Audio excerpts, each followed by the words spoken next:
સાથે બેઠા છે. એ સાંભળો ને, પેલું આપણું જૂનું કેલેન્ડર ક્યાં છે? જૂનું કેલેન્ડર તો જૂનું થઈ ગયું એટલે કાઢી નાખ્યું. અરે નહોતું કાઢવાનું યાર, મેં બધા હિસાબ લખેલા એના ઉપર, ચા, પેપર, ખાંડ ને દૂધ નું હિસાબ ને બધું. તો કેલેન્ડર પર કોણ લખેલી હવે? અરે યાર, તો હવે હિસાબ નું શું કરશું? જે થશે તે હવે જે હોય આપી દેવાનો.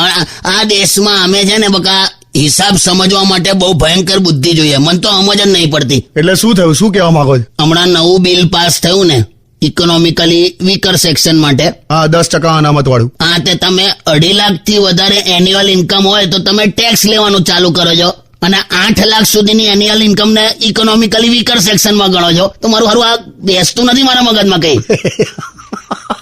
શું, મને તો ખબર જ ના પડી. અત્યારે એ જ ચાલે. તું હમણાં મને ખ્યાલ આવે એટલે તને સમજાવવું પડે. પણ કાકા, એ તો બધે એવું જ છે. એકચ્યુઅલી જોવા જઈએ તો 30 રૂપિયાનું પેટ્રોલ ને 36 નો ટેક્સ થાય છે. બોલો, આ તો 150 નો લેંગો લીધો ને 1100 નું નાડું લીધું એવું થયું ને. એટલે શું વાતો કરો છો, મને કઈ ખબર જ નહીં પડતી.